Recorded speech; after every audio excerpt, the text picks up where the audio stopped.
Hai teman-teman, saya Bimbi dari Apu Handmade. Kali ini mau ngobrol tentang alat yang diperlukan untuk proses patchwork dan quilting.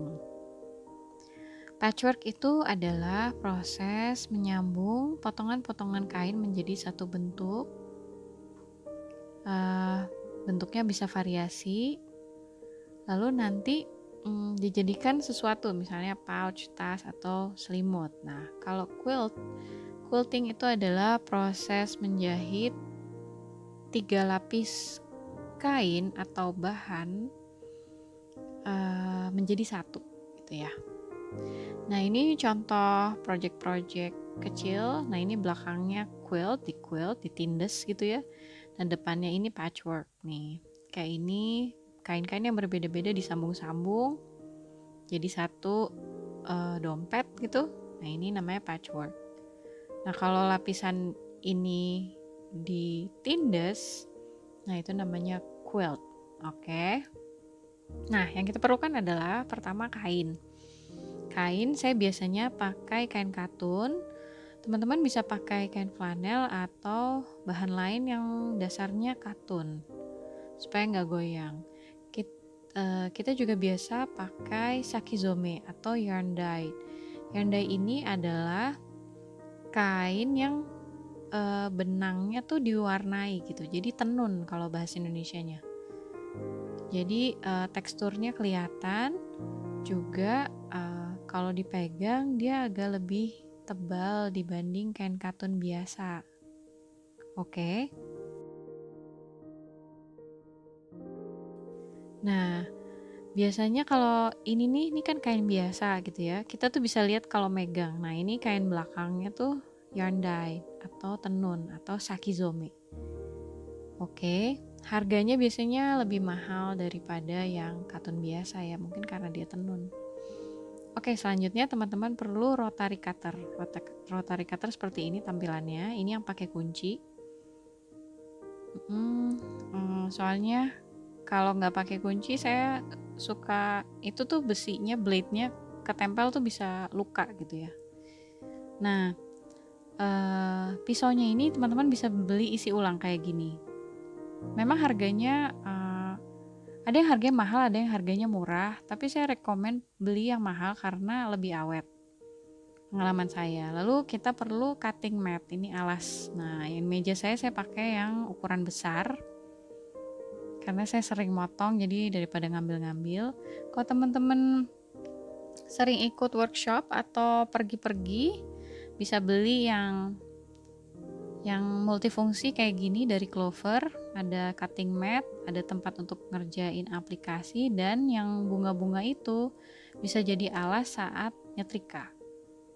Nah, untuk proses quilt dan patchwork biasanya juga perlu setrikaan. Teman-teman boleh pakai yang biasa atau yang pakai uap. Dimaksimalkan aja dulu yang ada apa ya. Nah, pokoknya basicnya adalah rotary cutter, cutting mat, sama penggaris. Ini penggaris pertama saya, ukurannya 6x24 inci. Jadi kalau motong kain bahan meteran tuh gampang, nggak perlu dilipat banyak gitu, udah langsung bisa potong. Nah, harga penggaris quilt ini memang agak mahal. Kenapa? Karena proses quilting ini perlu presisi. Jadi perlu penggaris yang serius gitu, yang beneran, nggak asal-asal. Oke. Nah, penggaris ini juga ada beberapa merek. Untuk merek yang ini nih, yang hitam, ini ada padnya supaya anti slip. Nah, kalau quilters di Jepang, mereka pakainya penggaris yang ukurannya senti. Quilters Eropa dan Amerika biasanya pakai dasarnya inci. Nah, teman-teman cara lihat penggarisnya, ini penggaris yang sisinya miring seperti ini nih, nggak boleh dipakai untuk rotary cutter. Yang untuk rotary cutter tuh yang sisinya lurus kayak gini. Ini yang boleh buat rotary cutter. Kenapa? Karena kalau yang sisinya miring atau diagonal itu nanti pisau rotarinya bisa naik ke atas penggaris. Dan itu bahaya, bisa motong atau melukai jari atau tangan teman-teman. Jadi memang kalau penggaris yang diagonal ini cuma buat ngegaris pakai pensil, jangan pakai rotari. Kalau potong pakai rotary cutter, ambil penggaris yang sisinya kayak gini, lurus tegak lurus, oke? Tetap harus hati-hati. Ingat, kalau memotong kain itu teman-teman cek dulu ukurannya 2 kali, udah bener belum baru dipotong. Jangan sampai salah potong. Oke. Nah, ukuran jahitan yang digunakan untuk quilt kalau inch itu 1/4 inch. Nah, kalau di senti itu tuh biasanya 0,7 senti. Nah, kita lihat dua penggaris ini, yang di belakang tuh yang senti. Nah, garis yang ada warnanya itu tuh 0,7 senti, ya kan? Selaras dengan yang 1/4 inch penggaris inch yang di depannya gitu. Jadi sebenarnya sih sama aja, tinggal teman-teman mau pakai inci atau mau pakai senti gitu. Sebenarnya kampuhnya segitu. Nah, kalau teman-teman udah mulai tertarik sama bentuk-bentuk lain, ya jelas penggarisnya juga nambah koleksinya. Kayak ada yang bentuk heksagon, ada yang untuk Dresden, nah yang ini untuk lingkaran. Lingkaran ini itu di sela-selanya tuh bolong, jadi bisa langsung motong kain pakai rotary cutter yang kecil gitu. Jadi lebih praktis gitu ya, lebih cepat gitu. Nanti jadi kainnya dilipat 2, terus tinggal dipotong setengah lingkaran jadi 1 lingkaran. Selanjutnya kita ngobrol tentang gunting. Gunting sebaiknya dipisah, setiap kebutuhan 1 gunting. Jadi jangan pakai gunting kertas untuk kain, jangan pakai gunting kain untuk kertas. Nanti dia akan cepat tumpul.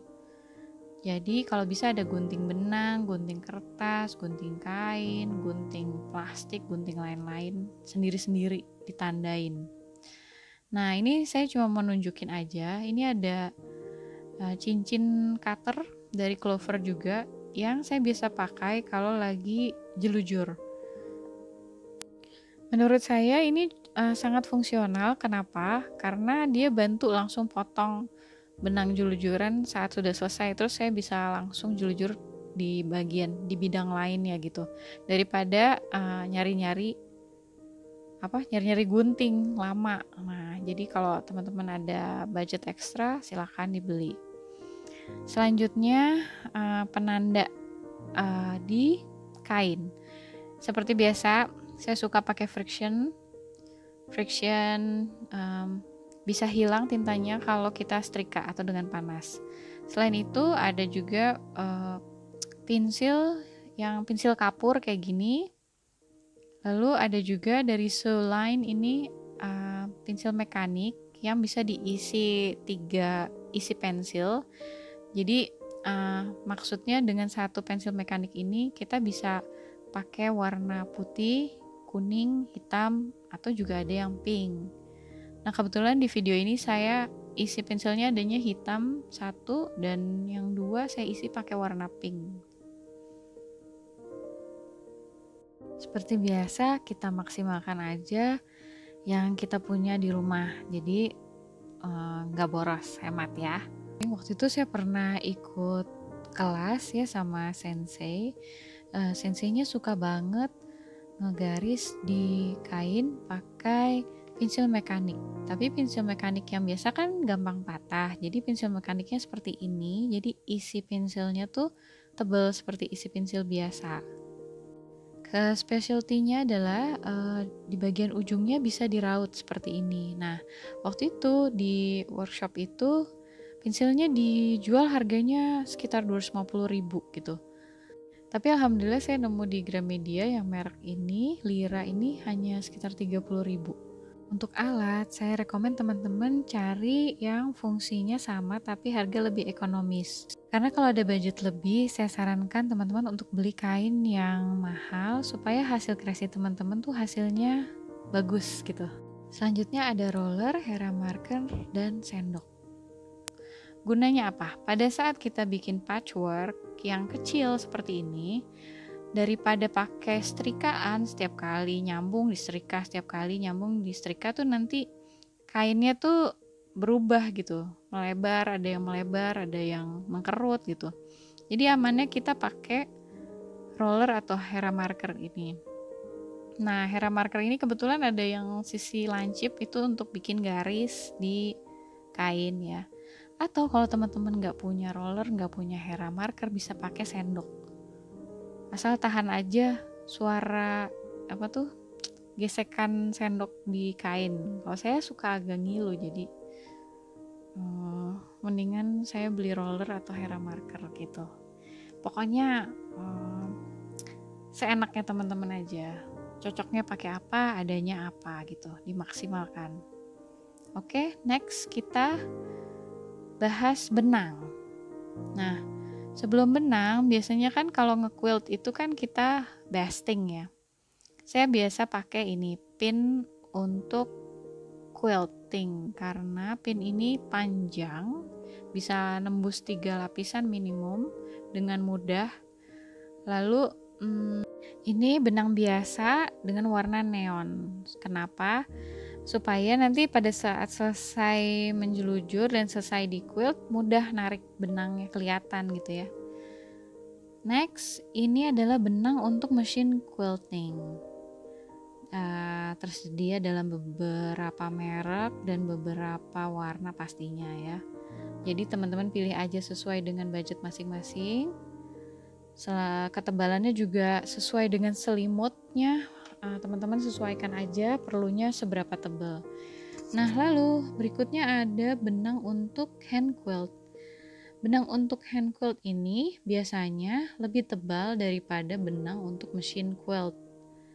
Karena dia ngelewatin kain berulang-ulang gitu. Kalau teman-teman nge-quilt pakai benang mesin quilt, untuk hand quilt biasanya benangnya jadi lebih berbulu gitu.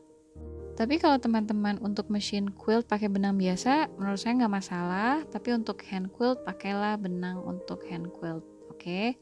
Selanjutnya, batting atau pelapis. Saya biasa pakai flanel ini. Teman-teman boleh pakai batting model lain, nggak pakai juga terserah ya.